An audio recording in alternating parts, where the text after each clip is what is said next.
What's up, everyone? Welcome to a very special episode of Thinking Out Loud with your hosts, Vaney Harari and Tamien Vaney, co-founders of Think 3D. And we have a very special guest here, Josh Teigen, who is the Commerce Commissioner of the state of North Dakota. Now, we are here at Main Street, North Dakota, which is a really great conference that's happening here. A wonderful team that's putting it together. And we appreciate you taking some time to speak with us today. But tell us about Main Street, North Dakota, why we're here, what it is that we're doing. Yeah, so the Main Street Initiative came out of Governor Burgum's administration. So it didn't really exist before he was elected, but one of his pillars that he's really passionate about is community development and thinking about how do we marry economic development with smart infrastructure, arts and kind of healthy, vibrant communities. So that's part of what we do every day at the Department of Commerce. But then every year we put on a summit where we bring in national speakers like yourselves, the governor. We come together to share resources and ideas and kind of best practices on how we can make North Dakota the best place in the world to live and really make our communities even better to help attract talent, attract capital, attract all kinds of different things to the state. Absolutely.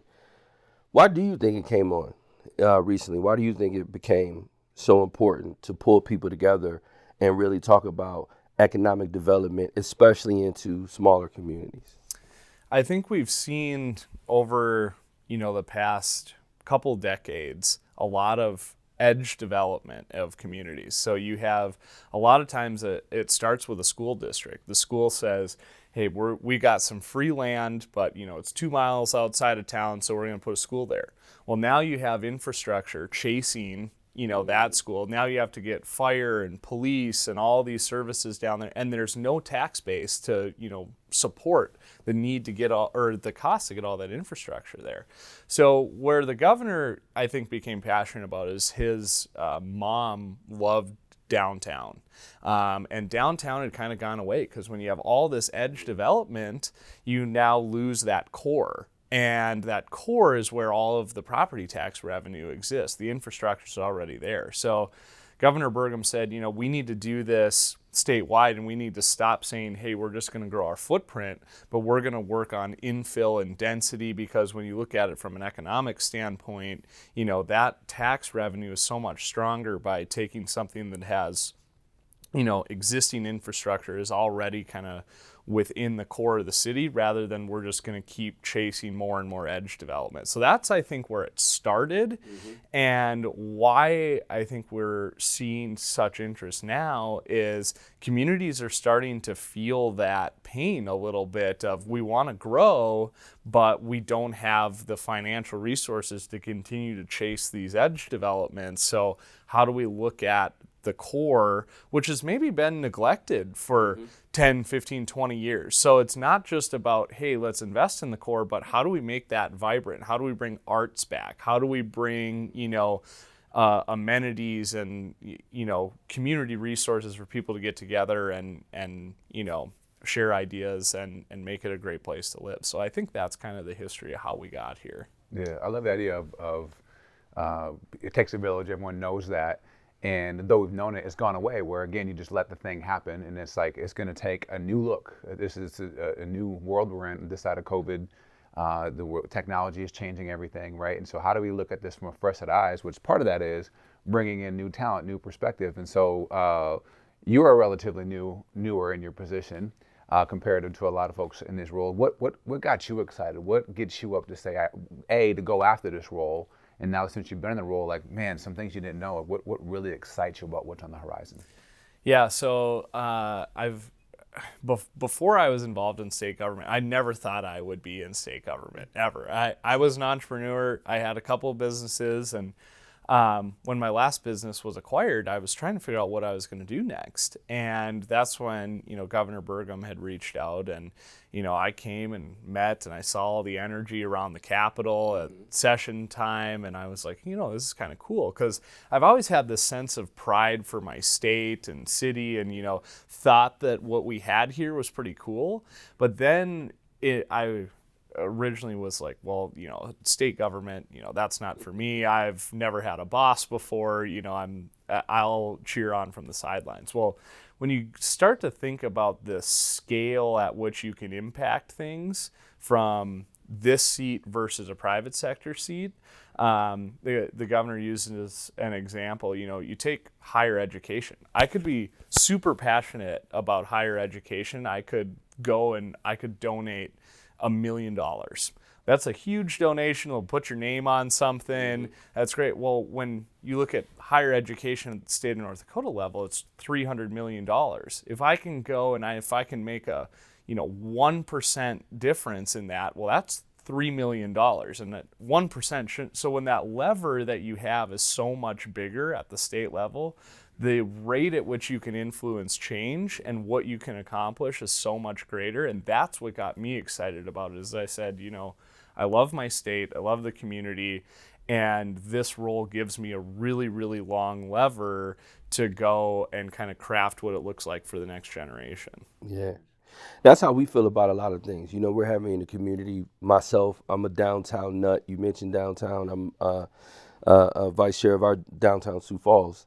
And it's something I'm really passionate about. And as we talk about the community, like you said, those edge developments and those type of things, how do we create some different density? And that's relevant to even what you were talking about. How do we attract young people, be able to have the amenities, be able to have some of those conveniences in a more cosmopolitan type lifestyle that can attract some of that talent to some of these smaller communities. Now, the trick of that is that we also live in a place where, fences make good neighbors type of environment. Sometimes we want 2 lots and we want as much space as we can get. How do you all square that circle in terms of getting these communities to embrace density and being a little bit closer to folks and being a little bit more collaborative and sharing space? And then how does that play into being able to attract talent back to these communities? Yeah, I think it's generational in a way where you're seeing, maybe the boomer generation, it was all a rush to kind of the suburban edges of towns. And then you've seen the generation that, came after them, that, people that are 50 and under right now, I think some of them are saying, well, I don't like the hour commute, to work. Because a lot of the key employers were, and I've always been in urban centers, kind of downtown in the core. And people have said, well, from a quality of life standpoint, yes, it's nice to have this space, but I'm also spending all this time commuting, I'm parking, and then taking it a step further, I think as you go younger down that generational scale, people have said, well, maybe I don't need a car at all. Maybe I want to walk to work. And if I'm going to walk to work, I want to be able to walk to the grocery store. I want to be able to walk to bars and restaurants. I want to be able to walk to get my hair cut. And I want those things all, close by. And it's not just the New Yorks and Chicagos and stuff of the world now. It can be even in really small communities where you have kind of an urban core and you can have that small town feel, but those urban amenities where there's still a walkability component to the community. There's still kind of vibrant arts and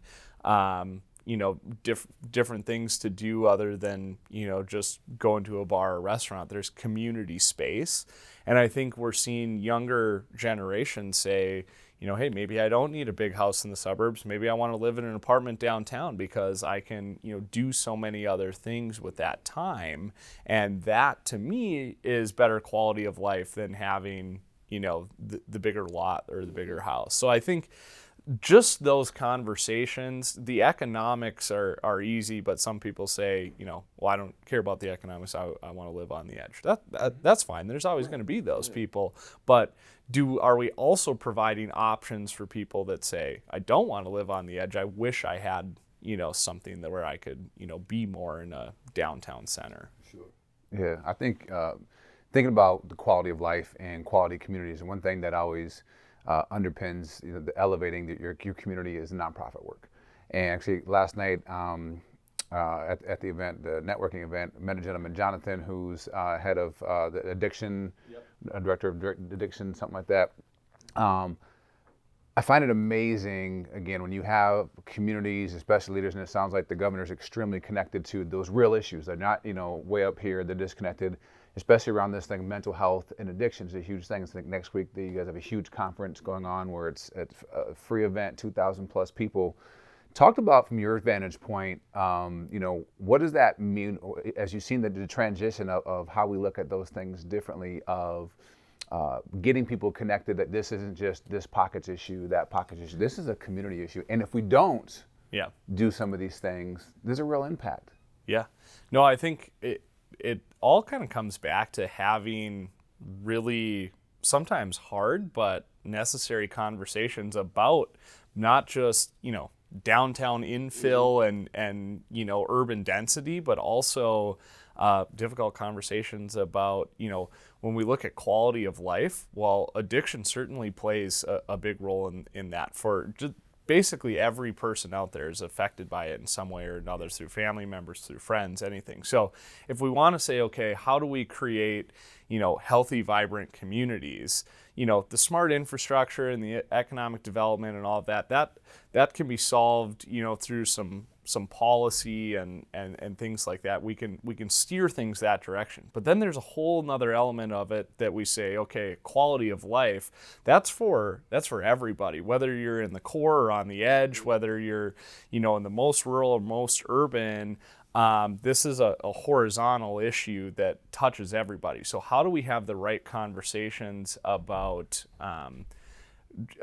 one, addressing the stigma, but then also saying, okay, where do we want to go? How do we get there? How do we get people together to have those hard conversations and to really break down a lot of the barriers of why we got to, I think, where we are today, which is really siloed, lonely, communication and a lot of stigma attached to it. If we start to, just keep talking about it, we're already starting to solve the problem a little bit. Yeah, it's huge. This makes me want to get back into your role a little bit more, right? Because when we talk about commerce, that's a real big word, right? And for most people, that just translates to money. But what does that mean in terms of your role? Because these things all fit into that pie, where are the edges of your role when we talk about commerce? Yeah. So I can boil it down to this. It's kind of our guiding North Star is the Department of Commerce exists to increase wealth and quality of life for people in the state and the state as a whole.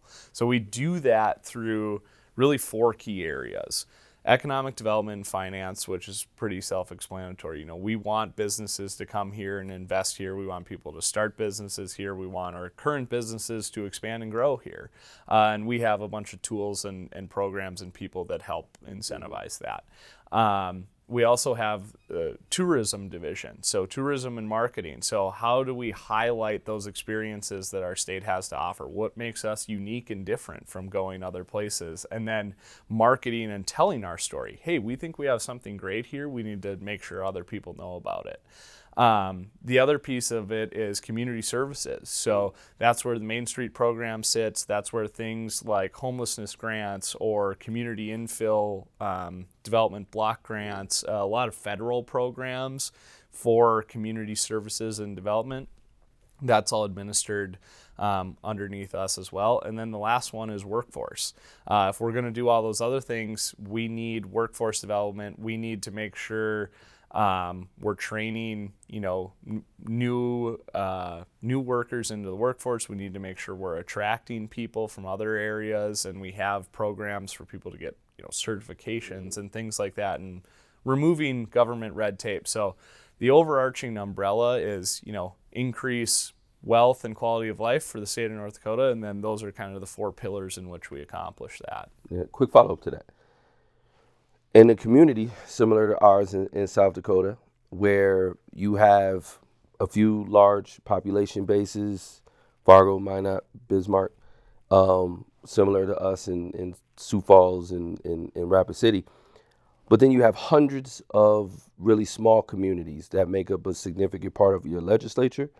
And when you're juxtapositioning what you're going to do with these, these big population bases, that's probably where a lot of the tax revenue comes from and those type of things. However, the majority of the state has a significantly different experience and a significantly different needs and issues. Even though some of them are similar in theme, but they're different. How do you manage all of that piece of it? Because I'm sure everybody has their hand up right now saying we need help, help us get going. How do you manage that part of it? Yeah, it's a good question, and it's even a little more multidimensional than that too in North Dakota. So we have, the urban and rural juxtaposition. Then we have this eastern North Dakota and western North Dakota, where eastern North Dakota is a lot of agriculture and a lot of technology, and western North Dakota is a lot of oil and gas and energy.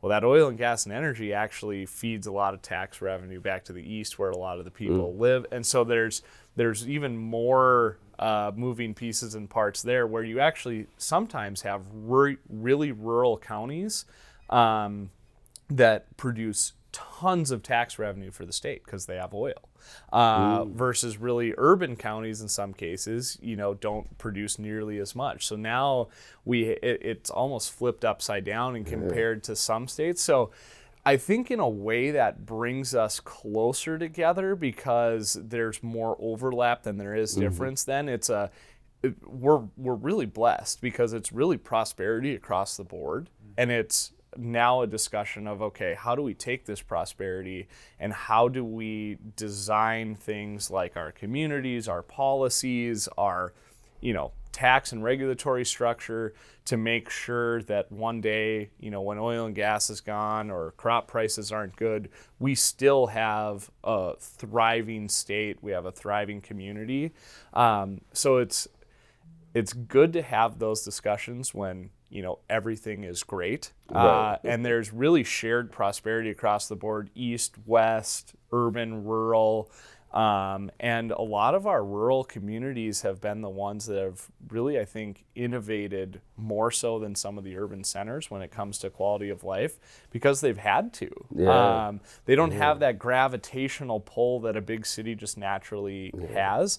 If they want to attract people, if they want to attract businesses, they have to get creative and they have to find ways to really make their community shine. And so some of our best examples are some just really small areas and corners of the state where maybe they had oil revenue 30 years ago and they said, hey, we're going to take this and apply it strategically, and they're seeing the benefits now. So it's kind of cool to see that and have this lens to have insight into that. Yeah, that's huge. I think obviously going forward and in this new world, one word that sticks out is collaboration, right? And especially you have these different dynamics and the dimensions to these things. And a lot of times you see a lot of, historically when you think about who's responsible to move this forward, people look to government, to look to those type of things. And oftentimes we haven't asked enough of our community members. And again, I hate that separation of government and folks, they make up the communities too. How have you guys gone about not only just encouraging collaboration, obviously events like this Main Street Initiative, you're bringing people together to hear common ideas that they can take back within their communities, and hopefully obviously people start to build those relationships.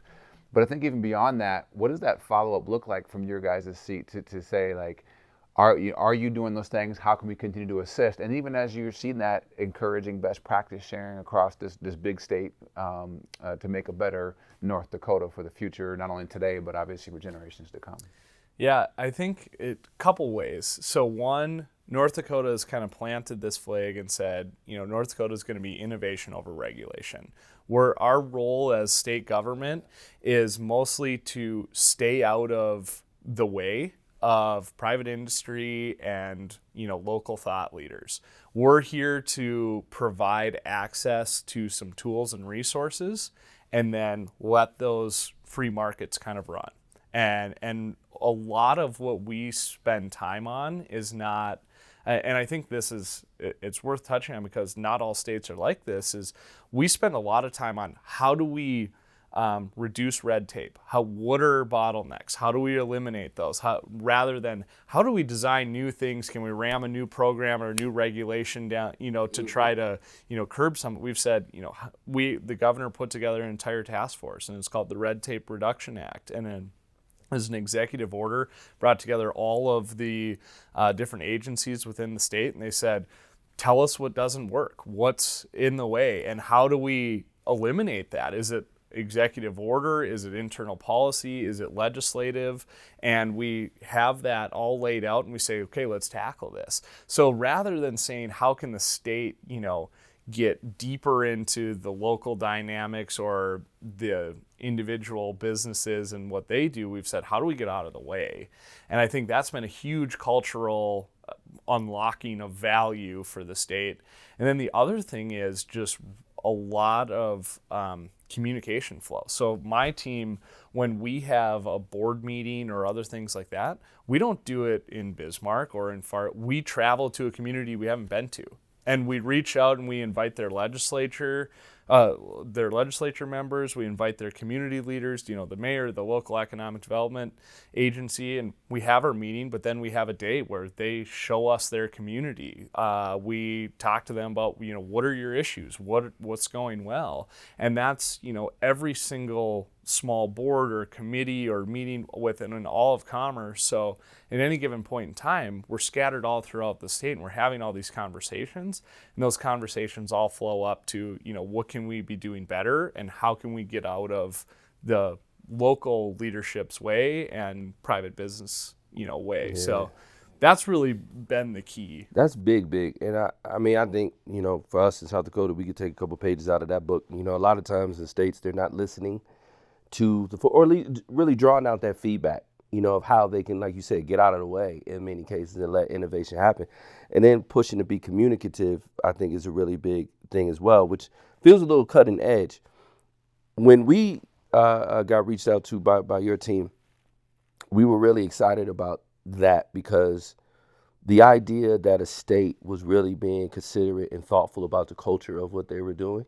And you just mentioned it there, that these type of endeavors change the culture and take people from out of this is the way we've always done it into an innovative and forward-thinking mentality, which you have to have. Because I don't care how much infrastructure you have, I don't care about how many dollars you have. If you don't have the mindset, it's just not really going to work. What do you think gave you all the conviction, the courage to really pursue culture? Because it seems like a back burner thing to a lot of people when you have pressing issues. Yeah.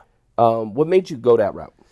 Yeah, and the short answer is the governor. The governor's been notorious for, phenomenal work cultures in previous businesses too. But just like you said, in any agency, in any government role, there's a lot of fires to put out every day. There's a lot going on. There's a lot of opportunity to work on. And so saying, hey, we're going to take a step back. We're going to focus on culture, community, and the right conversations. And all these things are going to be happening in the background. But if we don't do this in the long run, we're going to wish we did. And that really starts from the top down, from the governor's office. And the governor, I think, a lot of CEOs would say, we want to make this the greatest place in the world to work. Okay, that's a pretty common mentality, but very few political leaders come in and say, how do we make this the most business-friendly state in the nation? How do we, reduce red tape? How do we make this the greatest place to live? And I think a lot of that all comes down to this cultural component where now when you start to get this critical mass of people getting excited about North Dakota and wanting to talk about it rather than, when you meet someone that says, oh, I've never been to North Dakota. What can you tell me about it? Well, it's cold. There's not a lot going on. And it's like, we have to do better than that because there are great things. And that cultural shift to just that Midwestern nice of, well, yeah, there's not much here and it's cold, to saying, hey, it's great. We have these great communities. We have all this economic engine that's going, we have really low taxes, all of these things.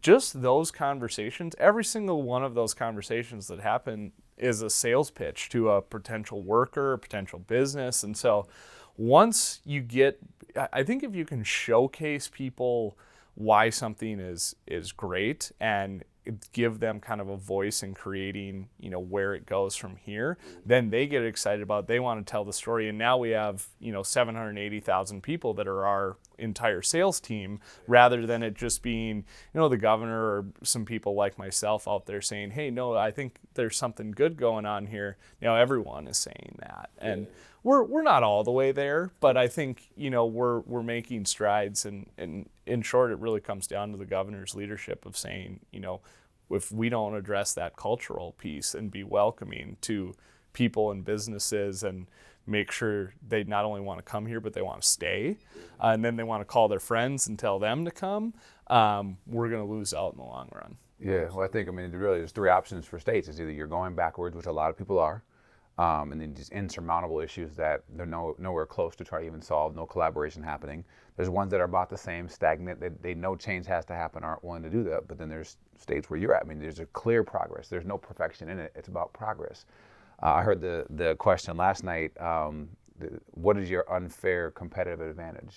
And again, there's a lot of stuff that you talked about of I think, states like North Dakota, again, I feel like South Dakota, we're headed in that same direction of like, there's something to the Midwest that we can sell to these different places to say, great quality of life, all these different things. But my last question on this is really around the horizon, right? Is a lot of great things that are happening, a lot of potential with innovation, various things like that. What's one thing that has you excited, like that next 3 to 5 years as you're looking forward to that next version of what North Dakota is becoming? What are you most looking forward to and excited about to see it come to fruition through all this hard work of events like this and or initiatives happening? Yeah, I think, North Dakota's always been this small little state that nobody really knows anything about, and we've never done a good job of telling our story, so we've just kind of been this Midwestern nice, we do our thing, we don't rock the boat. And now when we see kind of the tragedy that's happening in Russia and Ukraine, and the weaponization of energy and agriculture, it's a terrible thing for the world. But I think what I'm actually most excited about is North Dakota can solve those challenges. Like, we have such vast energy resources. Like, we could heat the homes in Europe that don't have, heat. We can help feed those people in Africa and in Asia and in Europe that are potentially going to go hungry because of Vladimir Putin's weaponization of, energy and agriculture, where we've been this, under the radar kind of powerhouse in those two areas for hundreds of years. And now I think we can kind of plant that flag and say, if you need help solving some of the biggest challenges that face the world today, like, call North Dakota. I was up in Calgary at a Canadian Energy Executives Association conference a few weeks ago, and the Prime Minister of Germany came and met with Justin Trudeau like a day or two before I got there, and basically said, Alberta and Canada has tons of natural gas, and Germany and much of Europe was 100% reliant on Russia's gas for heat.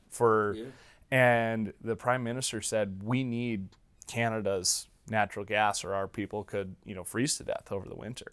And Justin Trudeau said, sorry, we'll sell you green hydrogen 10 years from now if you're interested, but that would be contributing to climate change if we did that. So, and I was astounded by it. And that's where I was like, okay, at a global stage, North Dakota can play a huge role. And so already we're producing carbon negative barrels of oil with carbon capture and sequestration. So we can produce the lowest carbon intensity oil, gas, and agriculture products. So we can help solve the climate change issue and also feed and fuel the world when other leaders are saying, nope, I'm not going to do what's common sense or what's best for the human race because it doesn't fit my political agenda. So that's really what gets me excited. Is little North Dakota can say, and in history, when we look back and we say, hey, North Dakota helped save, even if it's one person, let alone, I think we can do a lot more than that. I think that's pretty cool to be part of. Yeah, that's powerful. A lot to that. Well, Josh, we appreciate you taking the time with us. Josh Teigen, Commerce Commissioner for the state of North Dakota. It's been a pleasure. We appreciate you taking the time with us. Everybody keep watching. Make sure you like, subscribe, and share, and stay up with us for special conversations like this. Until next time.